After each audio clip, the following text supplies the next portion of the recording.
The Parisian streets above thrived with life, tourists snapping pictures of the grandiose Eiffel Tower, couples strolling along the Seine, laughter and conversation filling the air.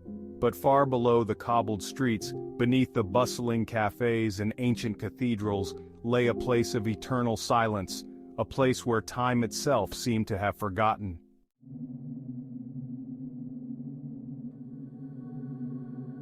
The Catacombs of Paris.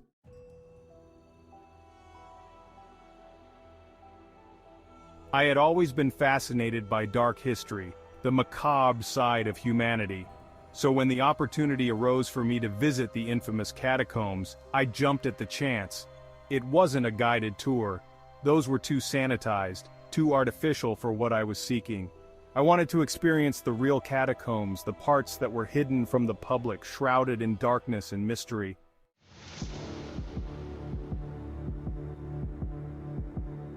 A few emails to some friends who knew a few people, and before I knew it, I had secured a pass to enter the off-limits sections. I arrived at the small, inconspicuous entrance late in the evening, just as the sun was setting. A heavy iron gate barred the way, but with the right code and a quick shove, it creaked open.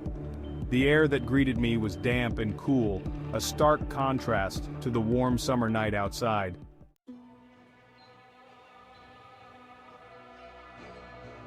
I descended into the earth, the sound of my footsteps echoing off the walls. The initial descent was unnerving. The stone steps were uneven and worn by centuries of use, but as I moved further down, the air became colder, more stagnant. The light from my headlamp flickered occasionally, casting long shadows on the narrow walls. I knew that beneath Paris lay more than 200 miles of tunnels, but only a small portion was accessible to the public.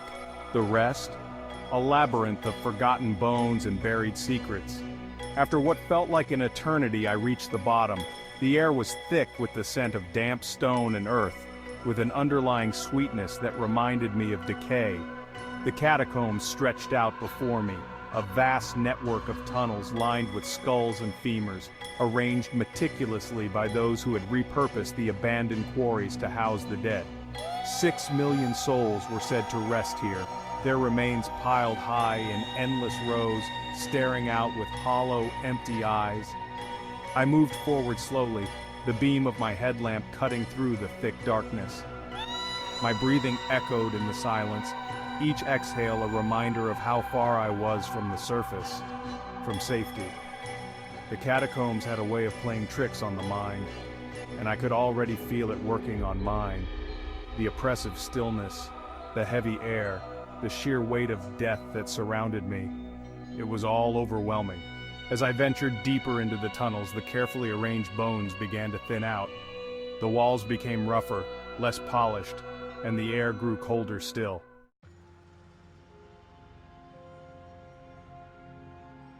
My map was crude, hand-drawn, but it had been passed down by explorers who had ventured into these forbidden sections before me. They called it the Lost Tunnels, a part of the catacombs that even the bravest urban explorers rarely dared to enter.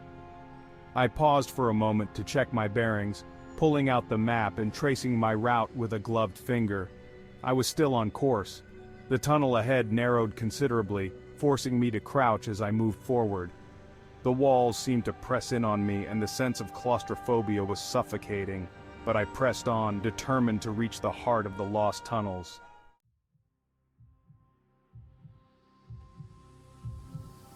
It was then that I noticed the first sign that something was wrong. The air, once cold and still, began to shift. A faint breeze stirred the dust at my feet, though I was far too deep underground for there to be any wind. The hair on the back of my neck stood on end, and I felt an unease creeping up my spine. I shook it off, blaming it on the natural paranoia that came with being in such an isolated place. But the deeper I went, the stronger the feeling became. I couldn't quite place it at first, but there was something different about these tunnels. The bones here weren't arranged neatly like they were in the main catacombs. They were scattered haphazardly, as if tossed aside carelessly. Broken skulls lay in piles, femurs snapped in two, rib cages crushed underfoot. It was as though something, or someone, had disturbed the dead here, desecrating their eternal rest. My heart began to race, the sound of my own blood pounding in my ears. I stopped again, listening intently. The catacombs were silent, as they always were, but there was something else, a faint sound, just at the edge of perception. It was a low, almost imperceptible whisper, carried on the stale air. I turned my head, trying to pinpoint the source, but it was everywhere, and nowhere at once. I pressed forward, though my every instinct screamed at me to turn back.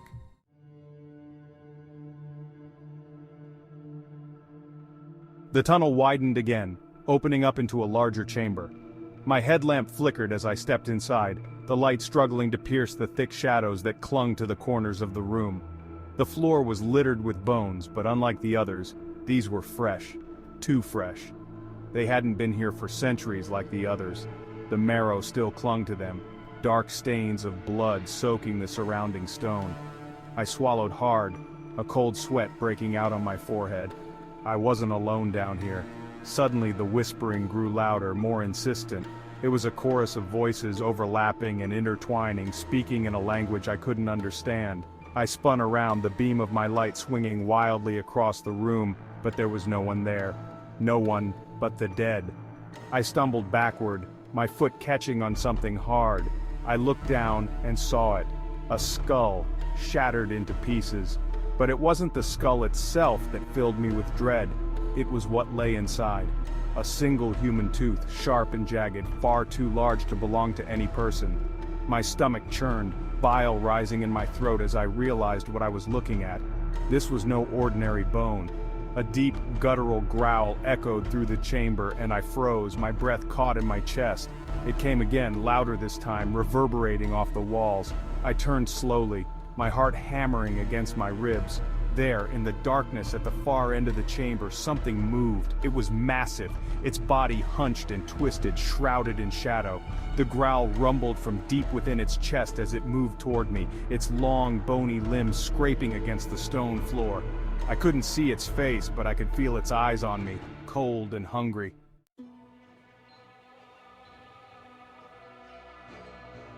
I ran. I didn't look back.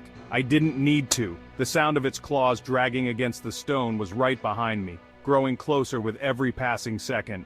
My lungs burned, my legs screamed in protest, but I pushed myself harder, faster.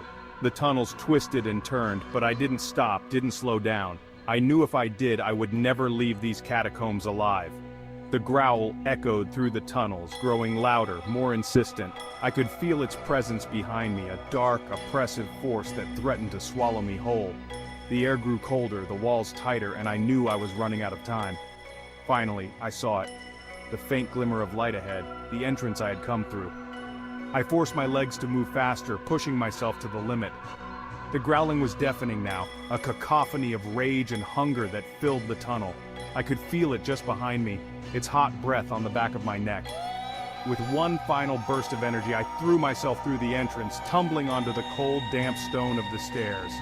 The gate slammed shut behind me with a deafening clang, and the growling ceased. I lay there for what felt like hours, my chest heaving, my body trembling with exhaustion and terror.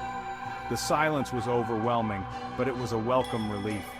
Slowly, I pushed myself to my feet, my legs shaking beneath me. I glanced back at the gate, half expecting to see the creature standing there, watching me, but there was nothing, just darkness.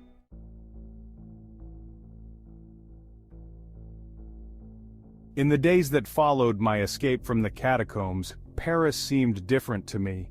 The city's bustling energy, which had once felt so vibrant and alive, now seemed thin and fragile, as if merely a veil stretched over something darker. I couldn't shake the feeling that beneath every step I took, the bones of the dead shifted, restless in their eternal slumber, disturbed by something far older than I could comprehend. At night, I barely slept. Every time I closed my eyes, I saw the thing that had chased me through the tunnels. The twisted figure, the glowing eyes, the jagged teeth. I would jolt awake, covered in sweat, gasping for air, my mind playing tricks on me. I swore I could still hear the faint echo of that growl, deep and guttural. just at the edge of my hearing. I tried to push the experience out of my mind, to convince myself that it had been a hallucination brought on by the isolation and fear, but the physical evidence was undeniable. The scratches on my legs from stumbling through narrow passageways, the bruises on my arms from crashing against the stone walls, the deep exhaustion that clung to my bones, all were reminders that what had happened wasn't just a nightmare. I avoided talking about the catacombs with anyone. Who could I tell anyway? The people I knew in Paris wouldn't believe me. They'd laugh it off, chalk it up to a case of nerves. But I knew the truth, and the truth was that something was wrong beneath the city. The creature I had encountered, whatever it was, wasn't just some figment of my imagination. It was real, ancient, and it was still down there. And worse, I was beginning to think it wasn't content to stay underground.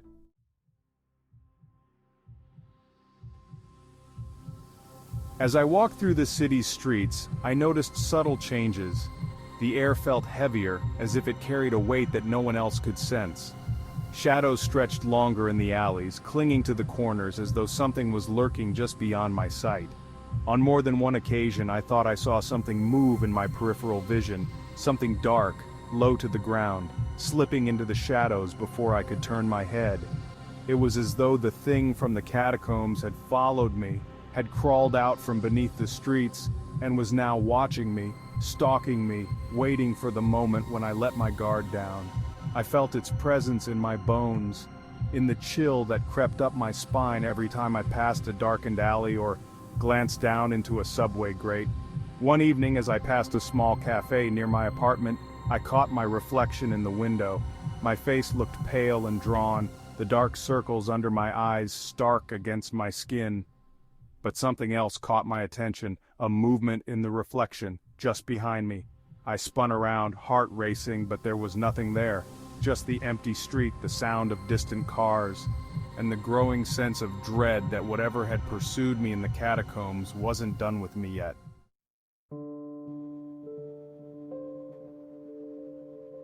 It was only a matter of time.